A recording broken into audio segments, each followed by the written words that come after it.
Hello and welcome. This is the Daily Dharma. My name is Dina. Thank you so much for joining. And today I did want to just start out by doing the calling in of any guides and ancestors or otherwise divine beings that you wish to call in. And I wanted to let you know I've already got some cards laid out on the table. I liked the way yesterday went, so I went through the mixed shamanic deck, had a few cards come out, and then split that deck into two, the underneath, and then I clarified each one of the shamanic cards here on the table with some code cards from the Sacred Geometry deck. And in between, on the pre-shuffle here, I shuffled this Whispers of the Ocean deck, laid it down, and my sleeve caught. And the one on the top here that fell off is one that was under the deck yesterday, Inner Desires 16, which reads, set some intentions. You're entering a phase of plenty or may have a sudden windfall. Goals are within your grasp. And this is incredible for the reading here because you'll see in a moment. Let's by what's on the bottom. 28, seeing both sides. Take a step back and try looking at this from a different perspective. With this, is it a hammerhead with that weird face?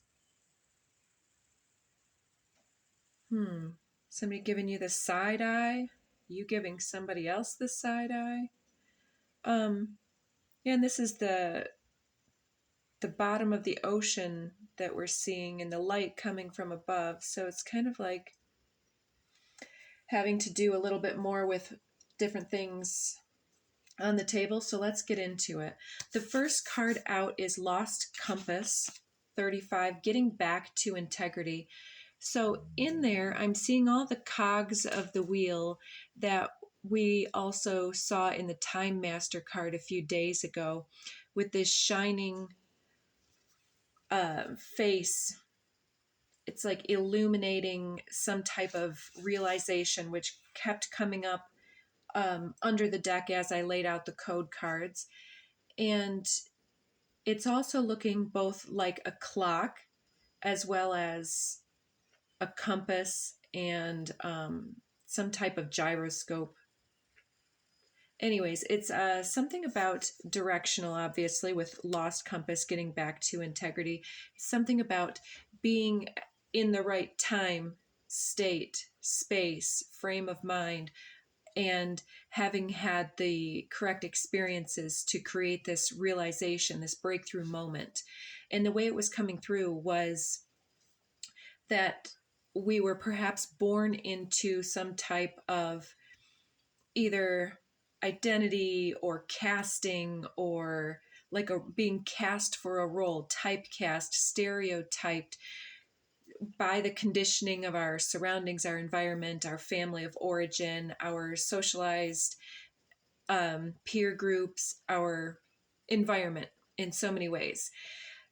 And that it's this larger concept where if there's this place in between lives, for instance, where we are choosing with source, God, source, whatever, to incarnate for a specific purpose, that then with those challenges we also are accepting that then there's this idea of being so overwhelmed at an early age that the original purpose was obscured or somehow made, it seemed at an insurmountable distance at some point, and that some of us have become distracted or locked into other operating patterns, perhaps different types of behaviors or relational dynamics between ourselves and others, or self and self primarily, the inner narrative. And that whether we're on the nicey nice or the aggressive end of things, there's always a balance at the middle. And with the Lost Compass, it's kind of like we are suddenly becoming more and more aware through the honoring and interaction with our emotional fluctuations, seeing what comes up, seeing how we feel. Are we drained? Are we inspired? Are we lit up? Do we feel challenged or supported? Any of this stuff that's coming up. Moving forward, we've got 34, Lay of the Land, Ancestral Wisdom coming next. And this is reminding me of yesterday's reading. Was it yesterday's where there's the individual stepping through the face of the sun, through the fiery bits? And a couple things kind of seemed like it was happening here. Sort of like when the rain starts to sprinkle, you can see the little droplets in the puddles or on the water's surface, creating multiple little concentric rings all over. I was seeing this as the individual standing at the top of this mountain, at the top of this lesson, having made it through the face of the sun, passing out through the other side of the portal. There's this whole new perspective. It's as though this compass card has sort of been obscuring something, but then all of a sudden, as it's falling away, you're coming through the center of this portal, renewed here, and then raising up the hands like, I release what doesn't suit, and I'm calling in the next leg of this. So at the top of the mountain is like having surmounted something insurmountable. And there's something like this, is it sonic sonar, not sonar, a vibrational emanation from the voice, from the chest, from the heart, and from the core of the soul connections with yourself and ancestral ties and so on, that is creating this ripple effect along the waters. And with waters, it could be in your family, in your town, in your community, or your group setting, or it could be on the larger framing, the psychic collective cosmic waters of all that connects us to everything and everyone. So I haven't been showing you what also clarified. So Lost Compass, we got healing, empowerment, and cosmic flower, talking about an empowering healing process coming through that's shifting and changing us. It's this dramatic shift where suddenly we realize the operating patterns that we've been immersed in no longer serve, and that there's this new resonance. And so there's this up leveling, shifting gears kind of in a vehicle, like more momentum now, going from that low gear where traction was hard to get, and then shifting so that we can move faster. It's like the RPMs are where we're spinning our wheels and revving the engine and then bringing it into alignment, and then there's momentum. So I don't know if I'm quite getting this all in, but empowered healing is like grabbing something, making a declaration. That's how it was coming through, like setting a whole new precedent for whoever or whatever situations have been either triggering you or intentionally or unintentionally compromising something, that we're setting a new baseline, a whole new boundary or perimeter around the self. There's this need to set a new limit with someone or something, even if it's with the self and indulgence or whatever. So with this ancestral wisdom, this one comes out with universal love. And so it's like in this moment of release, it's this release and exchange of information here, where suddenly we understand why we were spinning our wheels and how we may have even been standing in our own way in some type of stretch, right? So the universal love comes in to say that there is more, there is hope, there is love, there is something to restore our faith in the situation or in humanity. And it it doesn't mean like to restore faith in toxic things suddenly spontaneously shifting and changing themselves. It's more about kind of ascertaining what the situation is with acceptance and moving beyond it. So it seems as though this is something that your ancestors or your cosmic ancestors have been dealing with and coming here and working throughout time and space, attempting to reach through the veil to entice us to do that next right thing, to develop our character, to be above board in all ways, and to honor thyself and thy temple and all of these things, right? There's a lot to it. But the ancestors, some of them have been wanting this family legacy to shift gears for some time. And there's some type of surmounting of this inherited difficulty where you're suddenly moving beyond. And I have those two, and then this third one, 1111, I see as I look up, jeweled web connectivity.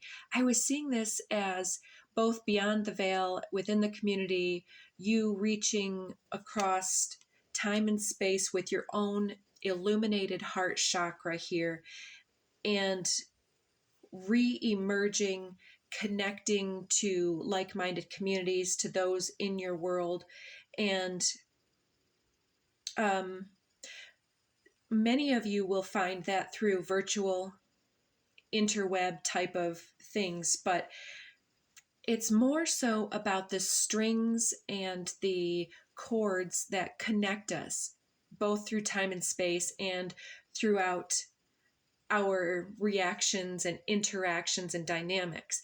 And this up leveling within yourself, this healed inner self that is empowering you tremendously, is creating that glow up energy, that shift in your actual DNA with Cosmic Flower, where you are now this clearer conduit of universal love.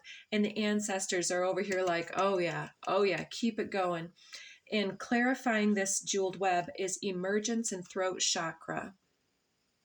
So with emergence of throat chakra, it's like that declaration, that new limit, where you are actually verbalizing or resounding something very key to, like our vibrations create matter. You can watch, there's something where they put the sand on a dish and then put it on top of a speaker and play various tones or songs through it, and an actual sacred geometrical imagery will start to form. Well, certain musics and tones, right?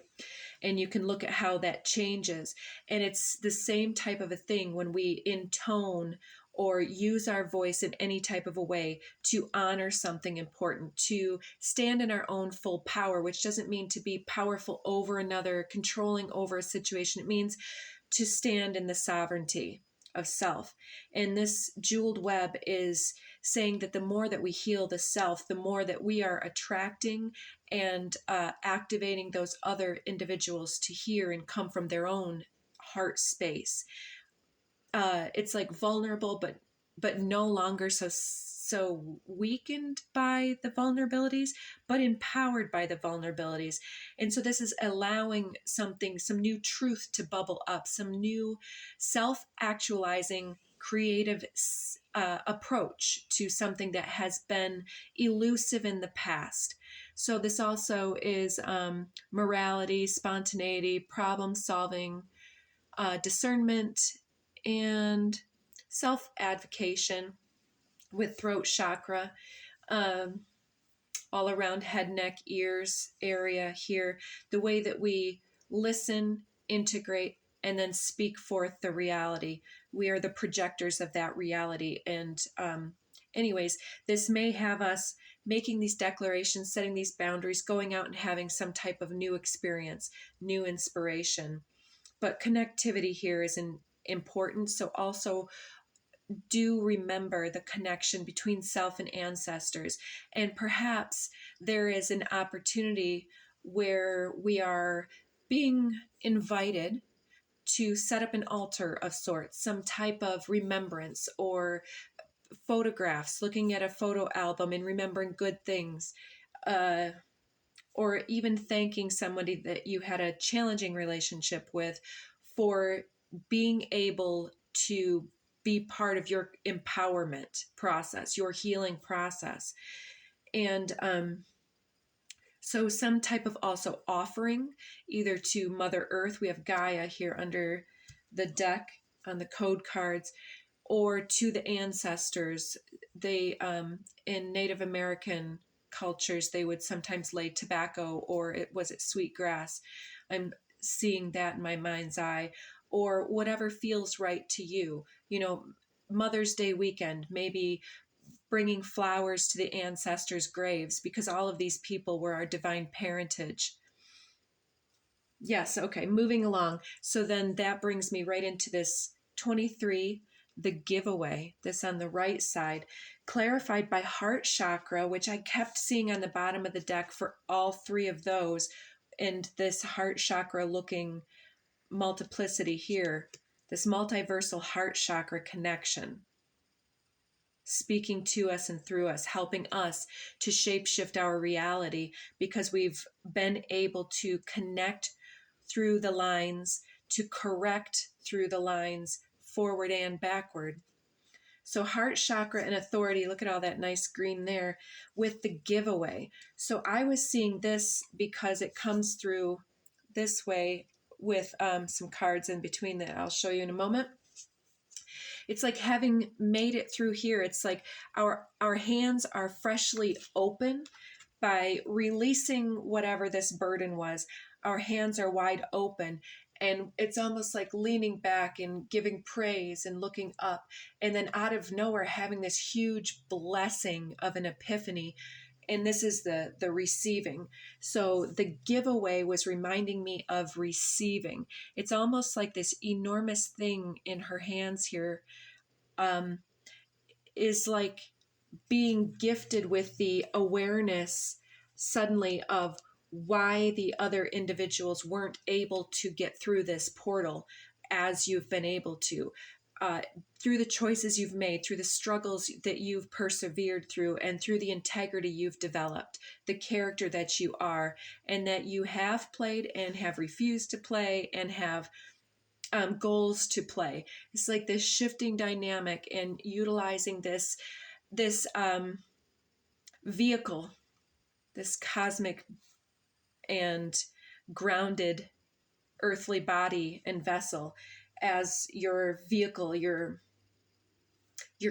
ability to bring things here in form and shape, and to speak in a language that others can understand, as though you're the translator of spirit, because we can walk around and be all love and light, but are we really speaking a language that people can understand? Sometimes that stuff is like, leave that. It's too much. We can't listen to all that. I'll leave that there. So it's about the balance. And if somebody is depressed, we're not going to be like, well, you just have to let that go and just make the best of a bad situation. It's not so easy, right? It's more about speaking from the heart chakra with authority. Also has that deep, deep integrated shadow where it's like, I can imagine that was incredibly difficult for this other individual, and I'm not going to make light of it or ask them to make light of it. I'm just going to hold space with them. And sometimes we have no response. And to just say, I'm listening, I'm here. And that's all, right? Sometimes there's nothing to be said. And it's feeling emotional to me. I feel like I don't quite understand this here right now, but I feel like this is something that's coming in, where there's this realization that we have crossed some type of finish line. We've scaled the mountain, and now we have a bit of the letting things fall into place, reconnecting with self and with guidance. And then as we release, be ready and prepared to receive something big. This is that inner desires, a phase of plenty, or a sudden windfall, goals are within your grasp. So the goals are coming to you. So in between those two cards, part of the underneath of the deck came out with 13, Dream Thief, refusal of the call. Oh, and laying down on the table here, Earth remained down here. Seems like a watcher energy. Seems very interesting to me in the moment. It reminds me of someone I don't know. But the eyes, the intense blue eyes. I don't know what to make of that just yet, but with Earth and Gaia, it's like letting earthly matters intercept and distract or delay us from reaching our goals. It's like, I know that we can be tired at night when we get home, but even just doing one small thing a day accumulates into bigger and better actions. And then maybe the next night you'll do 2 or 3 or 5 small things. And ultimately we can move beyond. And it's like when I was looking at this card, this Dream Thief, refusal of the call, I was, I have a hard time looking at this guy. He triggers me like the Wizard of Oz monkeys, the winged monkeys that come and try to steal everybody away. But it's clarified with tantric journey, which to me was curious at first. But see all that pink flame coming off of him. There's, I wish that the color and light in the barn here was better. But right here, we've got a lot of that same tone of pink coming through the perimeter of the card and within these reds, oranges, and violets in the center, that swirling mass. And Tantric Journey for me talks about the integration of masculine and feminine, shadow and light, the Shiva Shakti, up and down Kundalini energy, the alignment and centering of chakra, and the getting back to integrity here, where it's like the cogs of the wheel are in alignment.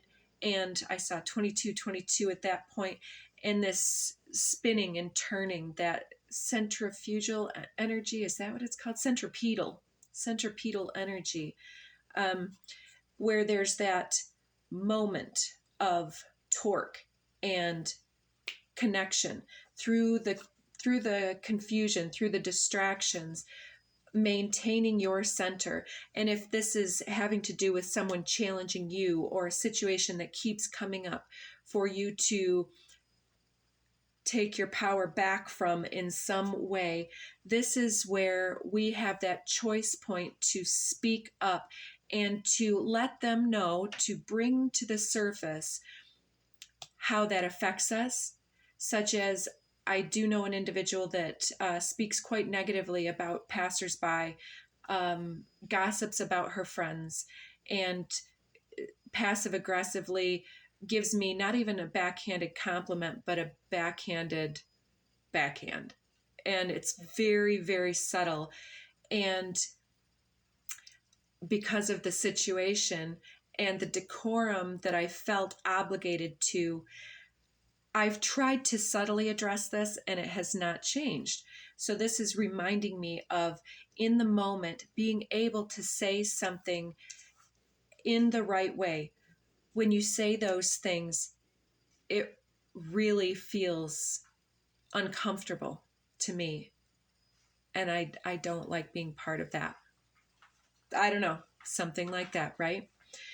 So apply that to your own situation. There's a change and a shift needed that is asking you to heal your misgivings and your reservations about something, to empower your voice to emerge in a powerful way that speaks from the heart, from the place of unconditional universal love. It doesn't chastise, it doesn't judge, it doesn't say you're a bad person for having done this. It says, I don't want to be part of that.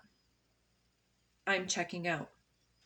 Or, let's stay to the task at hand, reminding me of other situations where things become uncomfortable and then there's an allowance versus something else bringing us back into alignment. Others don't recognize perhaps when they're doing this. And so we're asked to be aware and to call someone out, or to, if somebody always calls you just to complain or to be toxic or something like that, maybe refusing the call. Or if they want to call you for 2-3 hour conversation, you can't get off the phone, it's like, no. Setting that limit, setting that boundary, not working from home.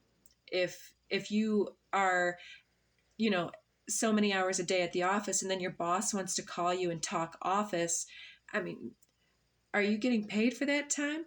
Don't take the call, right?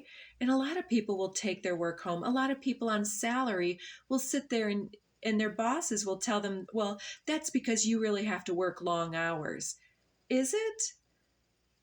You know, check out what your effective pay rate is becoming when that demand is being asked of you. Set your limit where it needs to be, because you're the limit, the limitor, the authority, the empowered healing and healer. And your ancestors and guides and guardians are coming up and pushing you through this portal of empowerment here.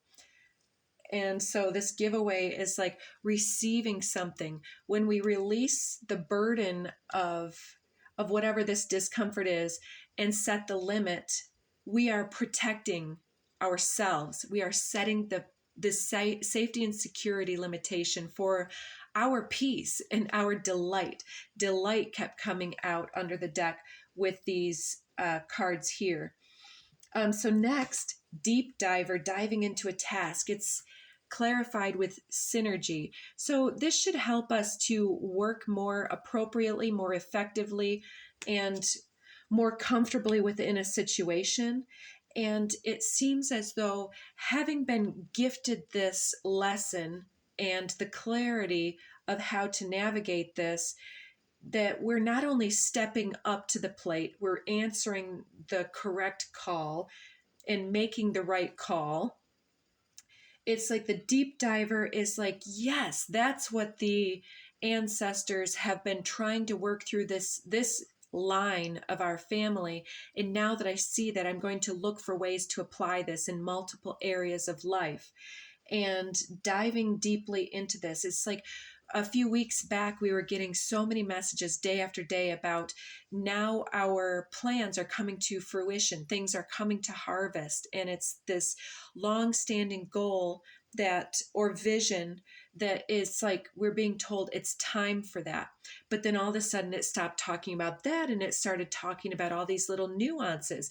And it was, I believe, removing all the different resistances and disclarity that's been holding us up and in that low gear, spinning our wheels, and so deep diver is like giving yourself the time and the space and the opportunity and consolidating and reserving some of your energy and creative spark for what matters to you, and generating your own passions from that place, and letting yourself dive deeply into that space and making connections, jeweled connections, about the blessings of both the challenges and the gifts, and how these things actually weave together quite profoundly in our lives. And that we've actually found ourselves completely in the right position to do something profound here. So the last card here, we have Taming the Wind, number 55, which I consider 55 to be the number of get ready for some momentum and change. And it's clarified by 12, change.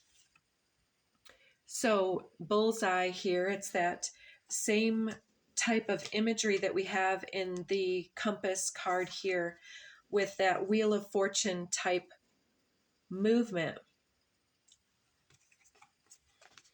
So yeah, Wheel of Fortune, change of finance, change of authority, and setting those limits. It's like powering up.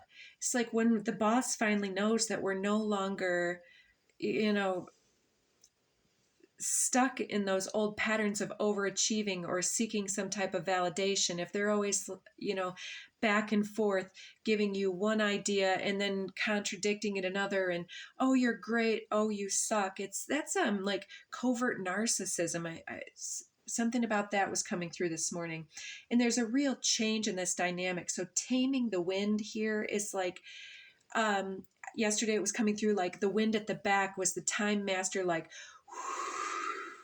blowing us forward, pushing us forward. And this taming the wind is like no longer being swept around by external circumstances and being able to control and direct the energy and the movement like some kind of Tai Chi master of the elementals, if you catch my drift. Yeah, there's my weird humor. So this seems a bit like the word stoic was coming through to me. I know that means something to some people, but whatever it means to you, it's somebody very deeply immersed in the earth level. There's a tree growing from the crown. In that giveaway, that big ball of wax that we were delivered, I'm seeing that as this orb behind the headdress here. And with the birds around, it's like getting the message, giving the message, being true and honest. And it looks like I got to finish this up. So under the other part of the deck, we had the Hollow Bone Teachability 28 again. Same one. We had that yesterday with Divine Masculine to clarify the way that we use our energy, the way that we choose to act or refuse to act or call out. There's a teachable moment here that we've achieved with this ancestral knowledge here, and we're out here trying to also speak this into higher love into existence in this world.